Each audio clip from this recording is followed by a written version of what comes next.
What's up, everybody? This is Jay, and this is my recap for the show The Deuce, episode 2. Remember to subscribe to my channel, and let's get into it. Now, The Deuce is a show that's back in the 70s for those who haven't caught up with it yet, and it's talking about the relationship that pimps had with their women and how it was starting to make a transition from the street to making movies in the porn industry. Now, when we see the cops, they're getting drunk in the bar, talking or whatever. You see the two cops that we've come to know in the show get into the car and they go to pick up women off the street in the paddy wagon.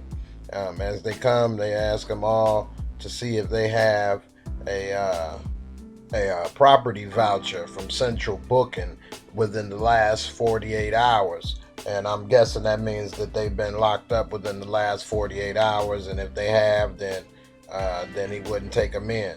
But if they hadn't, he would. And so here's a couple pimps, Rodney and Larry. Larry, the one with the lopsided fro, looked like he got it on backwards or sideways, like in the clown car or something. And the one with the perm, that's Rodney.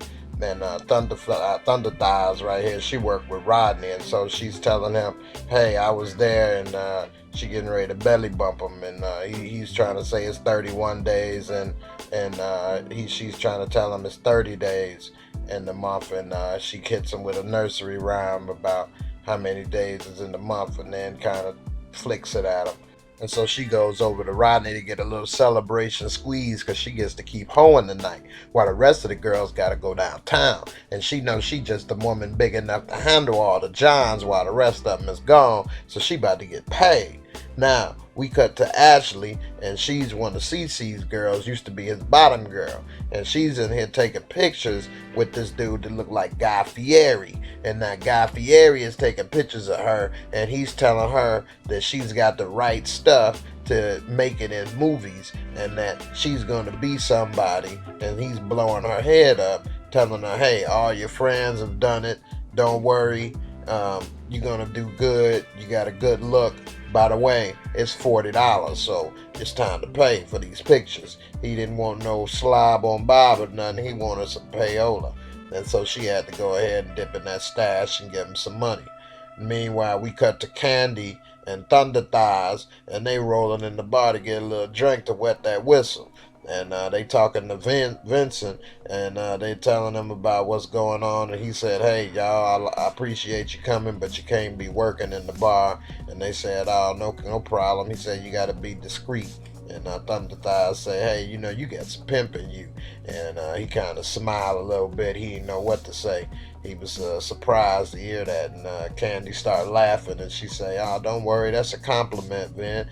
You got some pimp in you, that you got a little swag. And so Van was happy in a way. They cut to Darlene and Ashley and the other ladies, and they're talking about taking the pictures and everything. And Candy say, what's daylight? And they say making the movies, and they ask Darlene about it, and Darlene says she only took a video once with this one guy Larry had her do, but it was only for that guy.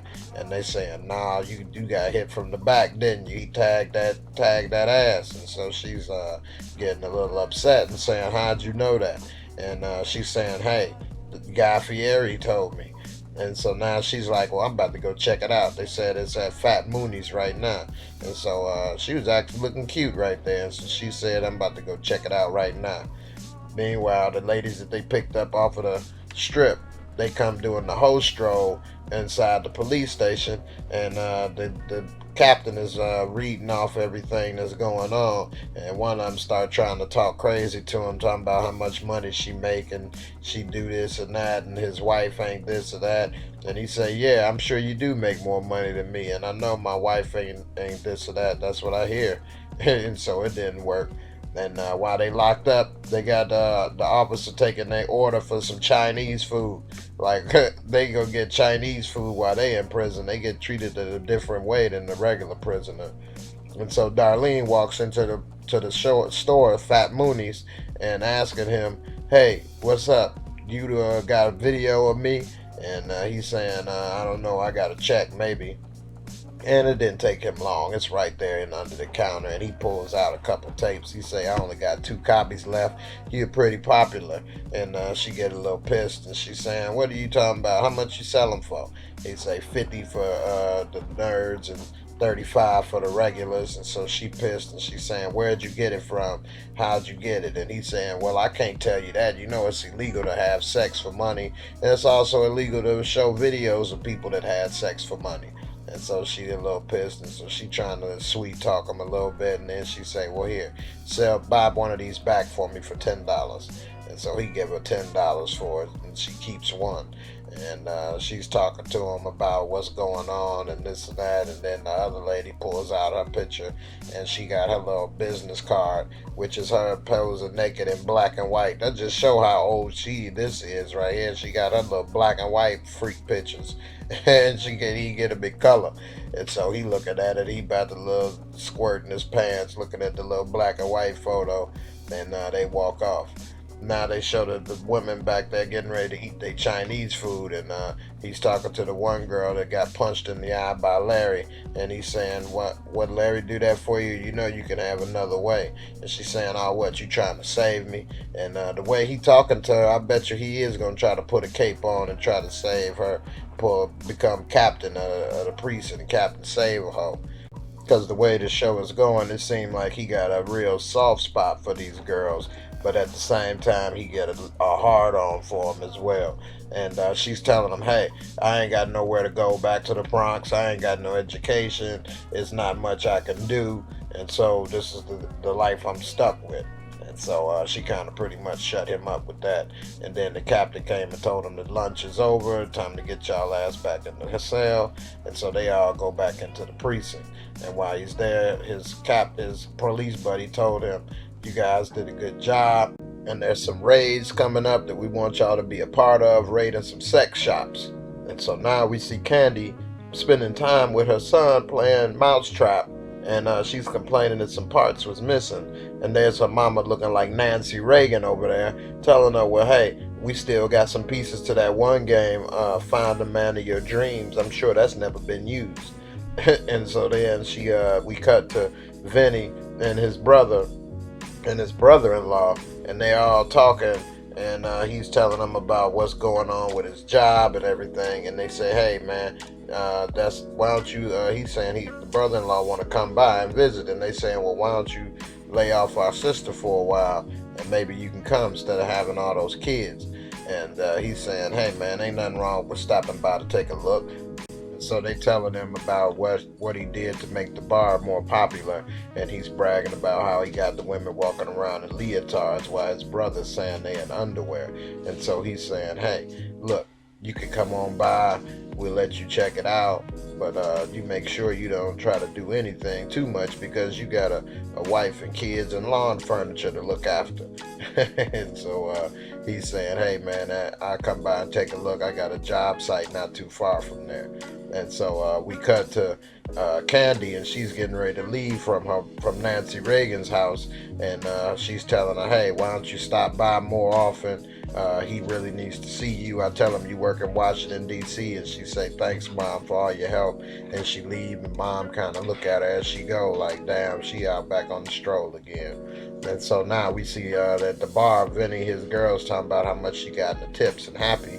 And then, of course, his brother-in-law show up, and brother-in-law brought 2 friends with him, and they talking with their lunch pails. They come straight from the construction site, and they're happy to see the girls and everything. They say, hey, if you really wanted to see girls, this is a little strip joint you could have went to. He said, yeah, but those girls is whores. These girls right here, they nice, they serving us drinks. It's different. And then he sees this guy. He say, hey, that's Tommy Longo, man. He works in the mob or whatever. And he say, hey, you know him? He say, yeah, he also a Shylock. And for those that don't know, a Shylock is a Jewish word for a crooked money lender. So they ask him, man, you owe him money? He say, yeah, right, guess again. And then, of course, it's his brother Frankie that owe the money. And so now he understand what the situation he in. Now we see Cece trying to give it to Lori, and he working that thing on her real good, and she don't know what hit her. And then they laying there in the side of the bed, and she's saying, damn, what was that you just did? I don't know what that was. You say, yeah, this ain't Minnesota right there, is it? and then he go ahead and get a little book of sugar for her right there, and get her a little zooted, and now she tweaking over there to the side, and that sugar that was full strength, that's from the 70s, and so she got a little nose burn right there, and he taking a look like Morris Day Jr. over there, still got that little mini fro perm going. Then he go ahead and get him a little book of sugar right quick so that he can get zooted, and now he on the same planet that she on right now in space, and so now his nose burning. He over here got a little sweat going from that heat rushing to his nose, and he's got his little perm little roughed up from that.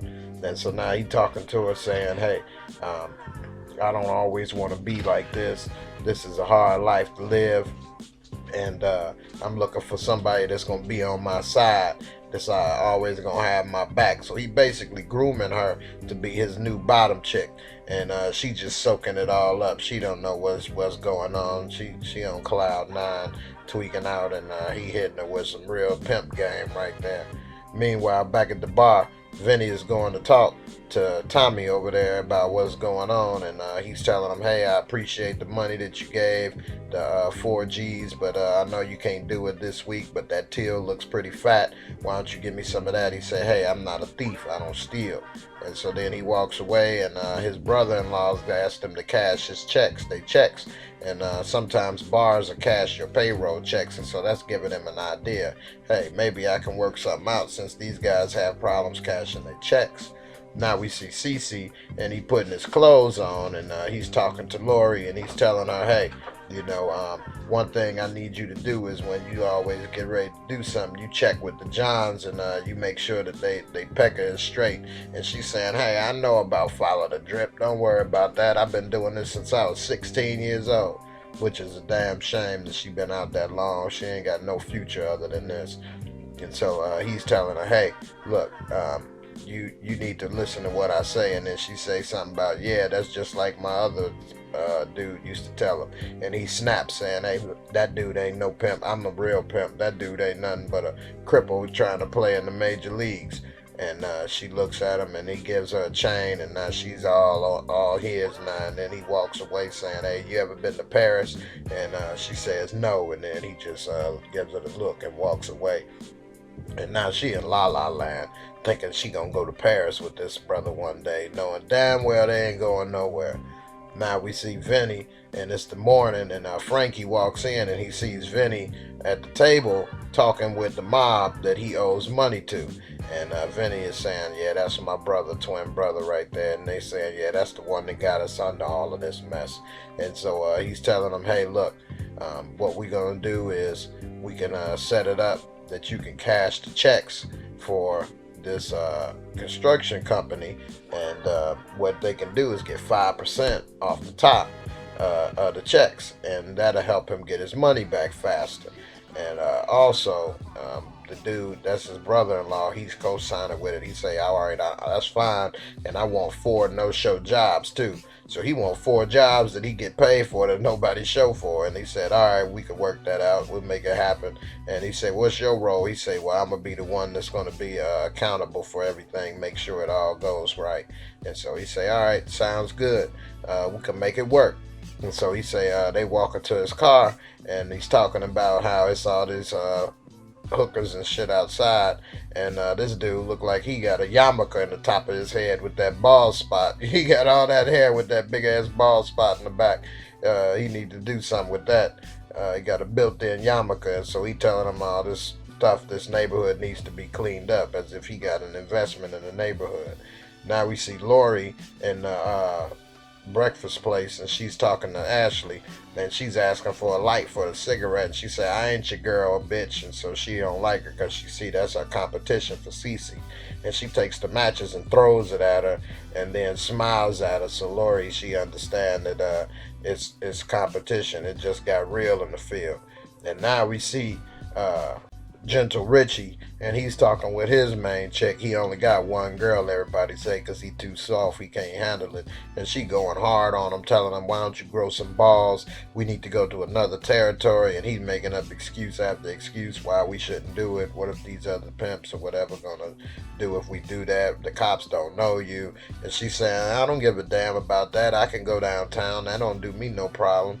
And while she's going hard on him, saying all of this, Larry, you know he gonna hear this. He said, hey man, you want me to check your bitch for you, or you gonna do it? And he say, hey man, Larry, don't worry about it, man. Get up off my shoulder. I got this. Don't worry about it. And so Larry get up, and then he tries to put the move on Candy because she's sitting at the bar by herself eating. And he say, hey, you know, it's hard out here without no man. You need some help over there. You need a man like me, somebody that's gentle, somebody with sensitivity. And then Darlene sit there, and he just goes off on her. What the hell you doing sitting here? Get the hell up out of here! And start cussing her out and going hard on her like it was no tomorrow. And then we see the dude that run the place looking like a runaway slave with that whooped ass fro. And he walk on over there. He hears him going hard on her in front of everybody. And then Larry turns over and say, see, Rodney, he ain't got no sensitivity like me. You should come on through. And then Slim come over there and tell him, hey, when you in my establishment, treat the ladies with respect. And Larry say, okay, man, I got you, Slim. Don't worry about it. And then Candy looks at him, and then he walks away. And then you see one of Larry's girls walk over. You can see how much sensitivity he has all over her face, over her eye. And she asks Candy, could you do me a solid and go to this John for me? It pays $75. I got to go to court. And so she's saying, well, why I got to go all the way over here? She says, it's for a movie. It won't be bad if I don't go. I'll be person non gratis instead of persona non grata. And now we see Darlene talking to Larry about them videotapes. And she tell him, hey, I went to Fat Mooney's, and he was selling these tapes of that video we made. And he said, Fat Mooney's? And she said, yeah, here's the tape right here. And so he looking at the tape. He say, all right, I'll check into it. And he's telling her that don't worry about it. And she's saying, hey, I was thinking that maybe somebody took advantage of us or something, and if they selling the tapes. And he cut off real quick and said, I told you I'd look into it. And then he lifts up his hat like that was some secret layer or something, some damn secret undisclosed location. And she put the tape under there, and he covers it up with his hat like that was something special. Meanwhile, we see Abby, and she's getting all her stuff moved out of the school, and her mama's tripping because she's failed every class, and she was smart, so somehow she done flunked out. And she's telling her mom, I'm not going back home, I'm staying. And her mom give her an envelope saying, I figured you was going to say that. You know your daddy mad at you anyway. And she said, I'm going to find a job, I'm going to make it work. And so now we cut to the construction scene, and we see all them outside lined up, ready to cash their check. And you got Fat Mac over here, and he's counting his money 3-4 times. And so they saying, hey man, you don't have to count it that much, it's the same amount. And so the brother-in-law is explaining to him that they just need to get used to what's going on, and it'll move a lot smoother next time. Then they cut to Abby, and she's walking through the damn hood looking for a place to stay. And I guess she got a place from one of her friends from school. So she goes up into this long stairway up into this apartment, and these people so damn high they don't even notice she there. Now we cut to Vinny, and he's in the car, and he's giving the money to Rudy Pipolo, that's the mob boss, and he's saying good job, everything down to the penny. And he's happy, everybody's happy, and he say, look, I want you to come with me and take a ride. And so now Vinny's like, damn, because you know when there's some mob boss saying take a ride, you might end up in the back of somebody's trunk. Now we see Abby, and she's in that room, and she's counting the little money that her mom gave her, and she gave her a nice little stash to play with. So we'll see what she ends up doing with that. She ends up looking through the classified ads for a job or something. Who knows what she gonna come up with. We end up coming to the location where they wanted to go, and it's a old ass bar that's kind of doing bad. And he say, what you got me doing right here? And he's saying, this bar right here, I want you to come in. And he telling them, hey, this bar ain't doing too good, maybe you can come help take over like you did at the other place. And he said, hold on, I got to talk to a guy in the back. So while he talked to a guy in the back, Vinny is talking to the bartender, asking what's going on. He's saying it's a fag joint, but it's not doing that well because they got targeted. People was threatening and blackmailing the customers. And so they come out and he's saying, hey, it's hard to reinvent the dead, but maybe we can make it into something else. And so they trying to work out a deal where Vinny is the owner and he pays Rudy as if he's the landlord. And we'll see how that works out. It's probably going to bite Vinny back in the ass in the end. We now see Cece and he at the movies with Lori. They on like a little date at the movies, right? Nah, they're actually looking at porn in the movie theater. And he's telling her about, yeah, it looks real, don't it? Because it is, but they just can't show it because of the theater would get closed down and everything. And he's saying, you got enough skills to pull that off. And she's laughing. He's saying, now look, take a look at that over there. That's right there is women that done messed up. They got to go over there and do slobber jobs to some Johns over there in the corner. And if you end up crossing me, this would be like the ghost of Christmas present, and that could be your ass. Meanwhile, back at the bar, Vinny and Frankie is talking about what's going on, and he's telling them he's going to get in the business with Rudy running the bar. And Frankie is saying, hey man, you shouldn't do that. He said, hey man, you always had it easy, Frankie. You don't understand. And so now it's my turn to have something. And he's telling him, hey, you stupid for doing this. You shouldn't do it. You got all the benefits here. And then he gives him the little up yours symbol, and he's playing and laughing like brotherly love right now. Now we see Candy arriving at the spot where she was supposed to meet up to do that movie. And so she knocks on the door, and it's this old school dude right here with this checkerboard pants. He let her in the house and tell him they in the basement. Now we come to see this anorexic ass Viking right here and Afro Samurai, and they getting ready to do the movie. And then she's talking to this fake ass Marilyn Monroe and asking her about the movie and the script and saying, hey, I didn't get the script. What am I supposed to be saying? And then the girl that works there walks in and she's trying to ask her a question real quick, but she's on the move so fast she didn't get to ask her. And so again, she's talking to Afro Samurai and the girl, and she's saying, so what are the parts we supposed to read? And they laugh and they say, we ain't doing a real play. And so she's sitting there looking confused with her boobs hanging out like it's two tube socks filled with sand. Back then they didn't wear bras a lot. And so now she's trying to find out, well, what the hell am I supposed to do? I have nothing to go off of. And so then they cut to the porn shop, and the cops have come to raid him, and they are looking at all his footage and everything, and they saying, hey, there's some dude in here getting a 12-inch tube steak right here. And he's trying to say, oh, somebody must have switched the tapes. I didn't know, playing the role. Meanwhile, we see this fake-ass Tarantino with a Brady Bunch camera trying to film, and she's looking with a hooker wig on, and they supposed to be Viking sluts, and they playing with each other on the bed or whatever, on the let-out couch in the basement.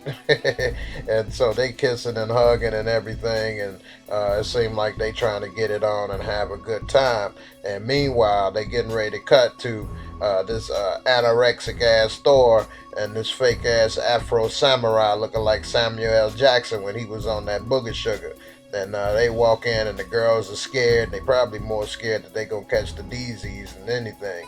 But nonetheless, the two Vikings, they attack the girls, and they get on top of them. And you see Tarantino, fake ass Tarantino, trying to film everything and give them the directions. And she keeps looking at the camera, and he tells her, stop looking at the camera, you messing up the shots. And so she tries to look away and everything, but her whole thing is trying to see how the movie is made. She's more interested in that than fake ass store. And so then we see Darlene going to the library, and she got on her little hooker outfit, which today looks like just a regular summer outfit, which shows how far we've come. And you see this fake ass Tom Hanks and bosom buddies right here, librarian, asking her what does she need, and she's trying to tell her about the book she need. And now it's the moment of truth, it's the money shot. But anorexic Thor, he ain't got enough to go off of, so what they do is they got a little tube and full of New England clam chowder or potato soup and squirting her in the face with Campbell's potato soup to make it look like it was the moment of truth right there. And so she looked like a glazed donut, Krispy Kreme back in the day, and she's all creamed up potato soup ready to get put in the microwave. And now it's time for the Viking girl number two. And so now they getting some more potato soup to squirt all over the place because the two anorexic Vikings then already shot their wad. And so now she getting squirted with some cold potato soup looking like a glazed jelly donut over here. And you got this fake ass Tarantino over here trying to remake Pulp Fiction. It looked more like Whole Fiction right here. This fake ass Brady Bunch camera he using. And so now we cut to Lori on the scene, and she's standing here with her little be so horny skirt, and she gets pulled up by this dude that's looking like Mr. Belvedere. And so Mr. Belvedere takes her inside the room, and the whole time Cece outside watching. Now we see Candy talking to the girl about how the movie is made, asking what's the difference between the shiny side and the white side. And then she's got all these questions, and the girl's answering her questions, and then the girl got to go because she got to get back to work. And at the same time, Candy got her money, and so now she's just standing around. She asked how long the movie was going to be, 9 hours, and the girl said, no, how about 8 minutes? And so she busts up laughing because she thought she was filming the Ten Commandments or something. I don't know what she thought she was doing. And so while the girl leaves, she looks around everywhere, and she sees it with some tape sitting there, laying there. And so what she does is she gets a 5-finger discount and takes one of those tapes and stuffs it in her purse and gets the hell out of Dodge with that tape. I guess she's going to try to watch it later and learn a few tips and tricks of the trade. Meanwhile, we see Lori then got busted by Mr. Belvedere, so now she's getting escorted out of the damn hotel room, and they got him walking doing the whole stroll down the street, and Cece sees what's going on, so he upset. He's trying to see what if he can help, and so he goes, and Mr. Belvedere's taking her to his car, which is a lime green station wagon, so something ain't right. And Cece say, hey, what's up, officer? Can I help you? That's my wife. And he say, yeah, well, your wife's a whore, and I'm taking her downtown. He say, okay, well, I can post bail right now. And she's looking at the whole thing, and he says, where's the precinct? And he says, nigga, like that was gonna scare him. He said a bad word, and Cece takes out that pig sticker and sticks Mr. Belvedere before he had a chance to do the dishes. And next thing you know, Mr. Belvedere know he in trouble. He got poked once, then he got poked twice. Looking at his face, look like he taking a shit, like he constipated right there. And then he pushes Mr. Belvedere into the back of the station wagon, paddy wagon that he was driving. She's screaming as loud as can be. She need to shut up. And he left the knife in him to stick it and let him think about it for a second. And she's saying, Cece, get this guy off of me. And then Cece say, see this fake ass deputy dog ass badge? This is fake. He ain't no real cop. This right here, this the real McCoy. That's my bad. I should have schooled you on that. This dude ain't no real cop. And also, it ain't no precinct 15. He was up to something. And then he sees a bag in the back seat, and sure enough, it's some rope and a hammer and all kind of little tools and supplies to rape and kill her and maim her. And he say, see, this dude was up to something, I told you. And the guy screaming, please, please, please. And then at the same time, Cece is about to finish him off. And she's saying, can I get out of here? Help me. Say, well, first, did you see where he put the handcuff key? Because it's going to be hard to get you out without it. And so then they cut to Candy, and she's getting back to her house, and she's ready to watch that tape and see what she can learn from it. So she pulls out her reel-to-reel, and she hooks up the tape, ready to learn a thing or two. Meanwhile, back at Vinny Bar, we see Darlene sitting there reading the book that she got from the library. They never said what that book was. I wonder what the hell she was reading. Meanwhile, this fake-ass Pam Grier wannabe walks up, and she's trying to talk to her like Sheba Baby over here. And Darlene is trying to say, hey, I don't know what you're talking about or whatever. She was getting ready to get up and leave from talking to him. But before she could, here come Larry coming over here with the leather wig with the suede sideburns, and he's talking to her, and she's saying, "Hey, Larry, I was just getting ready to leave," and he always raised up too quick. He grabbed her by the arm real hard and say, "Hey." Talking to her, conversating to her, ain't gonna pay my bills, and he grabs her and yanks her up real quick. And Foxy Brown knows she done got this girl in trouble, and so Larry over here is talking to her, saying, "Hey, I told you about messing with them Jaspers," and Jaspers is what they used to call lesbos back in the day, black lesbos. And he makes sure that she give him a kiss on the cheek before she go. He turned his head, and then he kind of push her out of there. Then he come over here with his leather ass, fake ass Tupac jacket and talk to her and say, "Stay away from my girls. I don't know what you up to." Now we see Candy looking at the video, trying to see what she gonna learn, analyzing the tape, and she looked like she want to get in the movies.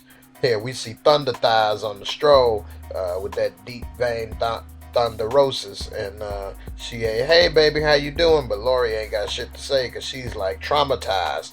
And then she sees that car where the CC killed that guy that was about to kill and murder her. And she sees the cops all over there, and she starts tweaking out, pulling on that cigarette extra hard. I think she's gonna probably trick off one day and tell the cops what happened. That's just my prediction. Now we see the cops the next day, and they talking about all the crimes that happened in the area. They mentioned the guy that got stabbed. He was a teacher, and then he asked him, the one with the patted down fro, "Do we have any suspects? Do we have any ID?" And then he just looked at him like, "Is you crazy?" And so now the cops say, "Hey, let's go on the road."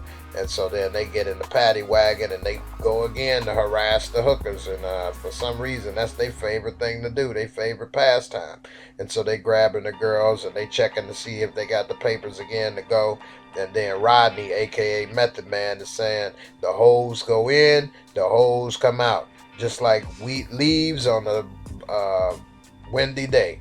And that kind of pissed off the cops because they know as much as you lock them up, they'll be right back out. And so what he does is say, everybody going downtown tonight. Everybody is going down on the A train. And so pretty much he showed and proved. He was asking them to show and prove, but now just to piss him off because of what Rodney said, he took all the hoes downtown to make sure that they didn't make no money tonight and try to hurt Rodney and his little Cat Williams ass friend that was right next to him. The fabulous music that you've been listening to during this video was provided by the Passion Hi-Fi. You can find his music on SoundCloud. Please look him up. He's a great artist. And also, I started an account on Patreon. You can follow me at patreon.com/JMoreReviews. Thanks for watching. Subscribe to my channel, comment, share, like. And I just want to thank you all for all the great support and love that you've given me. And I'm going to keep up the good work. Peace.